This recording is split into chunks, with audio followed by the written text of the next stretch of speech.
بڑے زبردست تعمیر کیے ہوئے شہر اس دنیا میں موجود ہیں، مگر آج ایک ایسے شہر کی بات ہونی ہے جو الٹا دیا، جو الٹ پلٹ کر دیا گیا۔ یہ کیسا شہر تھا اور وہ کیوں برباد کر دیا گیا؟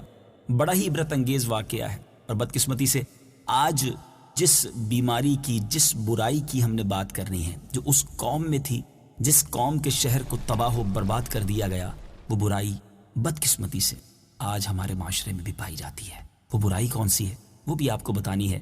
آئیے توجہ سے اس قرآنی واقعے کو سماعت کیجیے۔ یہ حضرت لوط علیہ السلام کا شہر صدوم تھا، جو ملک شام میں صوبہ حمص کا ایک مشہور شہر ہے۔ حضرت لوط علیہ السلام بن ہاران بن تارخ یہ حضرت ابراہیم علیہ السلام کے بھتیجے ہیں۔ یہ لوگ عراق میں شہر بابل کے باشندہ تھے۔ پھر حضرت ابراہیم علیہ السلام وہاں سے ہجرت کر کے فلسطین تشریف لے گئے، اور حضرت لوط علیہ السلام ملک شام کے ایک شہر اردن میں مقیم ہو گئے، اور اللہ تعالیٰ نے آپ کو نبوت عطا فرما کر صدوم والوں کی ہدایت کے لیے بھیج دیا۔ شہر صدوم کی بستیاں بہت آباد اور نہایت سر سبز و شاداب تھیں، اور وہاں طرح طرح کے باغات، پھل اور میوے موجود تھے۔ شہر کی خوشحالی کی وجہ سے اکثر جا بجا کے لوگ مہمان بن کر ان آبادیوں میں آیا کرتے تھے۔ شہر کے لوگ ان مہمانوں کی مہمان نوازی کی وجہ سے بڑے پریشان تھے۔ اتنے سارے مہمان، اور اب ان کی مہمان نوازی بھی کرنا پڑتی۔ اب وہ مہمانوں کی آمد سے تنگ ہو چکے تھے، مگر مہمانوں کو روکنے اور دور کرنے کی کوئی صورت نظر نہیں آ رہی تھی۔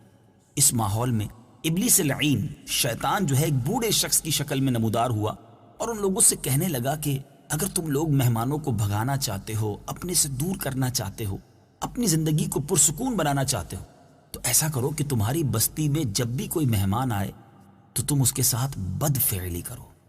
معاذ اللہ، اب سب سے پہلے ابلیس ایک نوجوان اور خوبصورت شخص کی شکل میں خود آیا، اور اس نے بستی والوں کے ساتھ خود بد فعلی کروائی، ایک طرح سے انہیں اس برے کام کا عادی بھی بنایا۔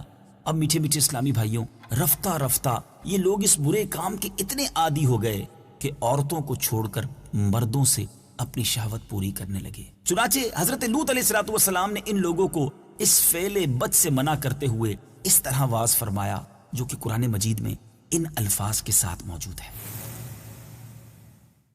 أَتَأْتُونَ الْفَاحِشَةَ مَا سَبَقَكُم بِهَا مِنْ أَحَدٍ مِّنَ الْعَالَمِينَ۔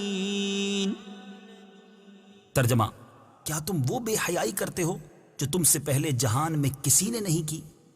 إِنَّكُمْ لَتَأْتُونَ الرِّجَالَ شَهْوَةً مِّن دُونِ النِّسَاءِ بل انتم قوم مسرفون۔ ترجمہ: بے شک تم عورتوں کو چھوڑ کر مردوں کے پاس شہوت سے جاتے ہو، بلکہ تم لوگ حد سے گزرے ہوئے ہو۔ میٹھے میٹھے اسلامی بھائیوں، حضرت لوط علیہ السلام کے اس اصلاحی اور مصلحانہ بیان کو سن کر اس قوم نے انتہائی بے حیائی کے ساتھ جو آپ کو جواب دیا، وہ بھی قرآن پاک میں موجود ہے۔ آئیے سنتے ہیں۔ وما كان جواب قومه إلا أن قالوا أخرجوهم من قريتكم إنهم أناس يتطهرون۔ ترجمہ: اور ان کی قوم کا اس کے سوا کوئی جواب نہ تھا کہ انہوں نے کہا ان کو اپنی بستی سے نکال دو، یہ لوگ بڑے پاک بنتے پھرتے ہیں۔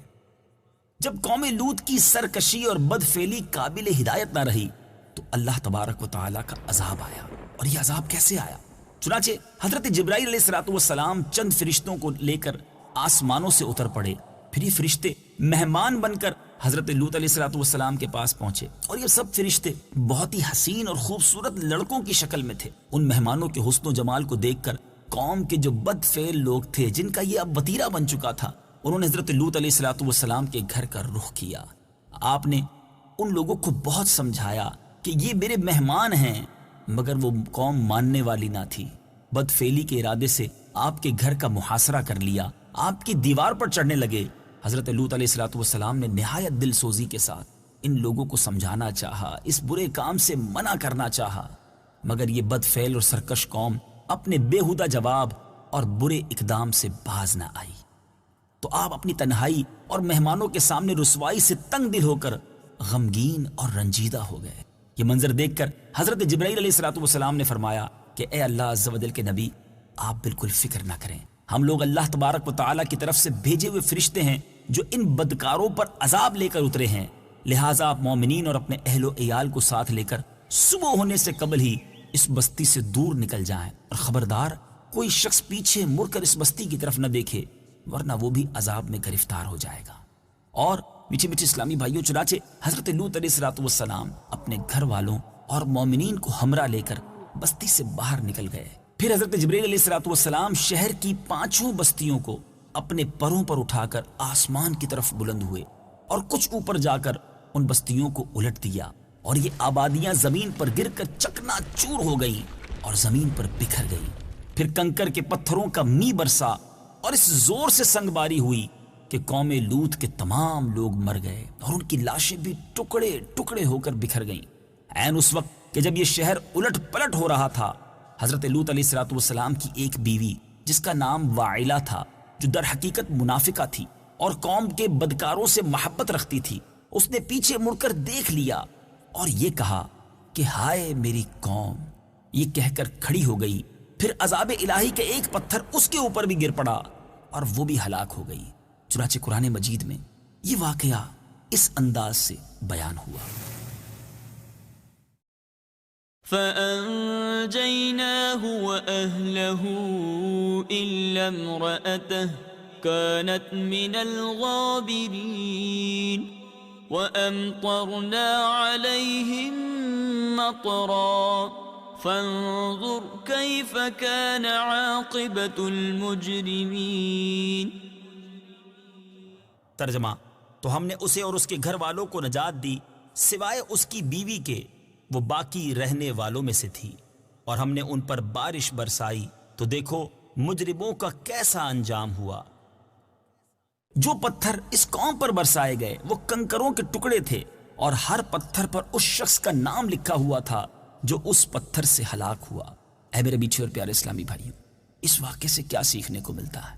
یہ بات پتہ چلتی ہے کہ یہ کس قدر برا فعل ہے، مرد کا مرد کے ساتھ بدفعلی کرنا۔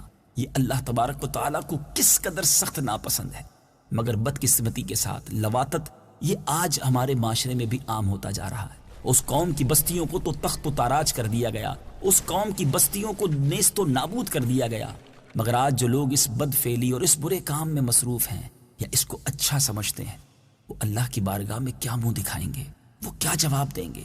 نبی پاک علیہ السلام کے چاہنے والوں، ہمارے آقا علیہ السلام کا اس امت پر ایک خاص کرم ہے کہ ہم پر عذاب نازل نہیں ہوتا، مگر ایک دن آئے گا جب ہمیں اپنے کیے کا پھل بھگتنا پڑے گا، اپنی کرنی کا جواب دینا پڑے گا۔ خدارا اپنے اعمال کو ان برے اعمال سے دور رکھیے۔ منقول ہے کہ حضرت سلیمان علیہ السلام نے ایک مرتبہ ابلیس لعین سے پوچھا کہ اللہ تعالیٰ کو سب سے بڑھ کر کون سا گناہ ناپسند ہے؟ تو ابلیس نے کہا کہ سب سے زیادہ اللہ تعالیٰ کو یہ گناہ ناپسند ہے، یعنی اللہ کی بارگاہ میں سب سے بڑا گناہ یہ سمجھا جاتا ہے۔ وہ کیا ہے؟ ابلیس کہتا ہے کہ وہ مرد مرد سے بدفعلی کرے اور عورت عورت سے اپنی خواہش پوری کرے۔ میٹھے میٹھے اسلامی بھائیوں،